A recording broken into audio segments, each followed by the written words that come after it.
Jadi bukan hanya bertanya tentang singkatannya, bukan. Untuk RI 1, RI 2, ini pemimpin loh ini, nasional. Jadi bukan tanya tentang singkatan, bukan.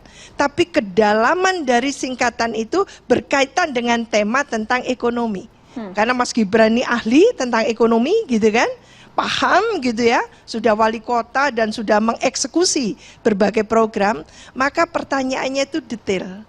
Jadi diberikan satu prolog seperti itu dulu, baru bertanya, what do you think? Kan gitu.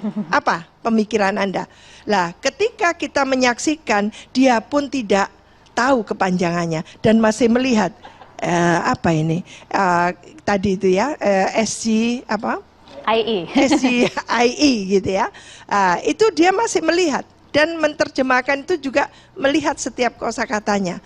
Lah itu artinya dia sendiri tidak fasih masih kan gitu. Ketika kita bertanya sesuatu kita sendiri tidak fasih, ini bumerang untuk kita gitu ya. Bang Habibur Rahman sekaligus menjawab, mengembalikan rasa kepercayaan kepada Gen Z. Jadi gini, pertama soal putusan MK dan MK-MK, saya pikir publik sudah banyak mengikuti ya, membaca putusan MK-MK, bahwa dalam putusan MK-MK itu ada dua hal.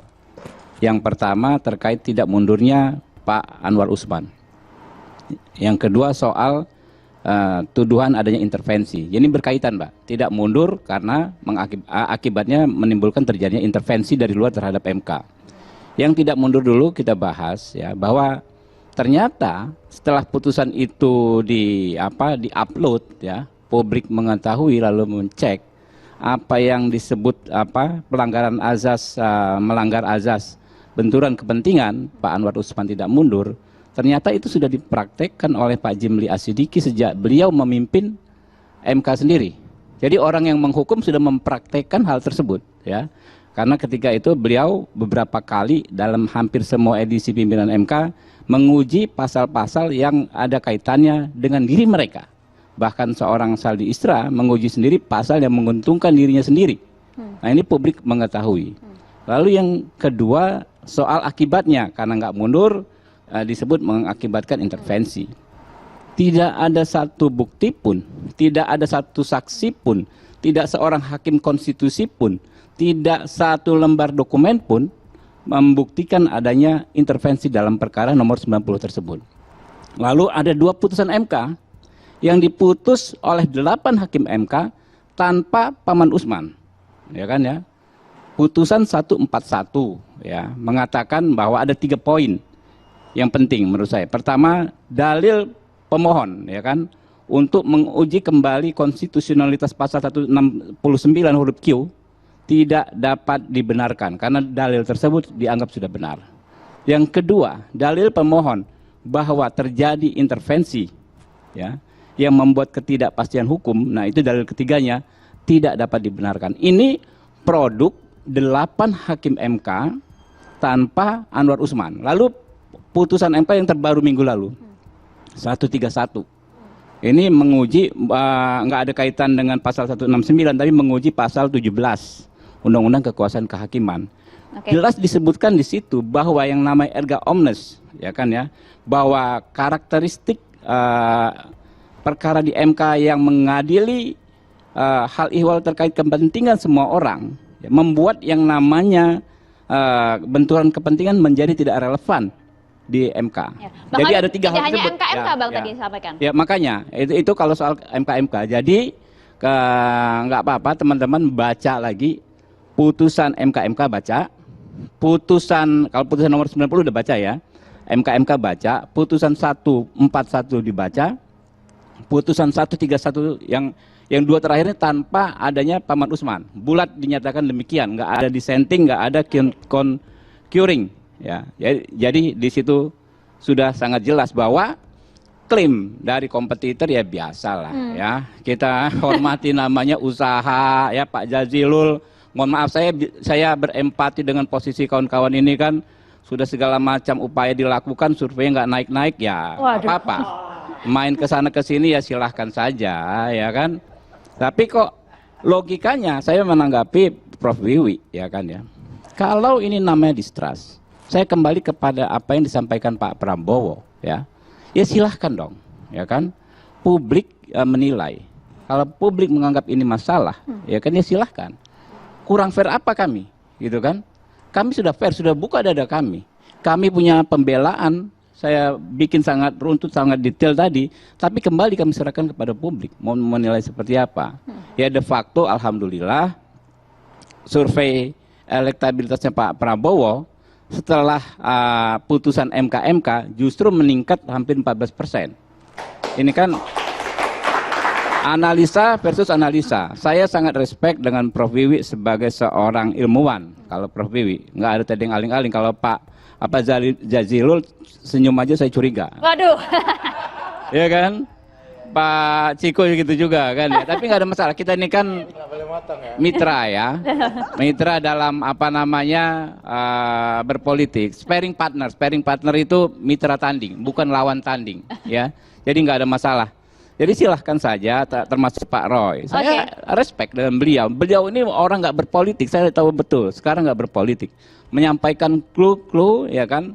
Sehingga, ya, kalau kami nanti dalam beberapa pekan ini bisa tembus 50%, ya, dan bisa apa namanya, amin. Tenang bang, amin tenang dong. bang. Ini tenang bang. Mas Jazilul dari mana? Dari paslon mana? Tenang Ini bang. kali ya. Dari paslon mana? Amin ya. Kenapa? Enggak, saya ngomong kalau survei kami 50%. Mas Jazilul dari mana? Maksudnya? Dia dari paslon mana? Amin. Nomor satu. Ya Robbal Alamin. Ya. Iya. Realistis nggak bang? Iya. Jadi Itu gini. bahasa anak mudanya mimpi kali ya. Iya. Jadi gini, ya. Karena berdasarkan survei tadi. Oke, Udah bisa sampai di belum? sana bang. Sampai di sana Iya. bang. Ya enggak kan? Jadi gini, ya kan kami kembali. Kami kurang Kita bagi durasinya, gentleman Bang. apa? Ya kan, argumentasi kami sampaikan. Dan setahu saya, argumentasi saya soal putusan-putusan MK dan dua putusan MK itu nggak pernah di-challenge oleh siapapun, termasuk oleh Pak Saldi Isra, termasuk oleh Pak Jimli. Ya, Saya nggak kami pernah sudah tangkap. dapat challenge-nya ya. Oke, baik. Ya. Terjawab Dan paling kami tidak serahkan tadi ke ya masyarakat. Dan pertanyaannya. ketika setelah putusan-putusan tersebut, elektabilitas Pak Prabowo itu meningkatnya sampai belasan persen, mau 15 sampai 16% dari sebelumnya. Ya itu kan berkah buat kami. Oke. Ya kan, ya tinggal kami upaya dikit, ya kan Tapi bisa masih ada waktu 50%. untuk menurunkan. Amin. Baiklah, kalau gitu saya langsung mau geser dulu, mau ke Mbah Tejo. Mbah Tejo. Aku cuma ngomong satu hal aja, itu Singkat, soal singkat. Mahkamah Konstitusi tadi. Saya mengerti apa yang dirasakan oleh teman-teman mahasiswa. Sebenarnya basically itu bukan soal putusan MK maupun putusan MK karena rasa keadilan di masyarakat itu tidak selalu berbanding lurus dengan hukum, ya kan?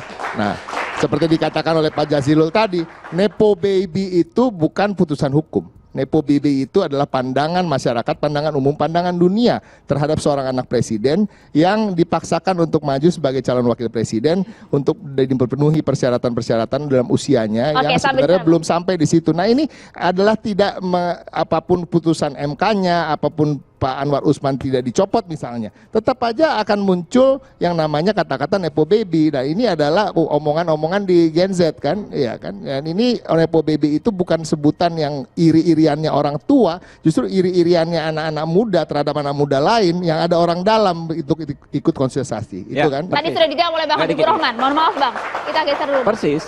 Kita geser Saya dulu, Bang. sepakat dengan senior saya ya Pak Ciko. Norma itu bukan di selembar kertas atau lembaran kertas putusan MK, tapi ada di hati dan pikiran rakyat. Karena itu, ketika ya kan 3 orang pemeriksa MK menyatakan Pak Jimli melakukan pelanggaran berat dan lain sebagainya, tidak menghalangi pertumbuhan elektabilitasnya Pak Prabowo dan Pak Gibran. Karena norma ada di hati dan pikiran rakyat. Rakyat yang menentukan ya. Kalau gitu kita coba tanya dulu ini yang juga followersnya banyak nih Mbah Tejo ya. Mbah Tejo, kalau kita melihat debat cawapres kemarin Mbah, ibarat Saya nggak melihat. Dua-duanya saya nggak melihat. Karena bagi saya debat hanya bisa ditonton oleh orang yang nganggur. Saya nggak nganggur, saya waktu yang pertama syuting, waktu yang kemarin saya lagi dalang di Banda Aceh. Jadi, yang kedua, orang Indonesia harus diakui nggak bisa debat. Itu keluhan para sutradara. Coba cek sutradara film. Jadi kalau kita arisan gini ya, arisan ngobrol-ngobrol, begitu sudah ada yang dari ibu-ibu aja, Assalamualaikum, jadi formal, langsung jadi formal. dialog di sinetron, kamu dari mana? Iya, padahal kalau ngomong kamu dari mana, nggak casual.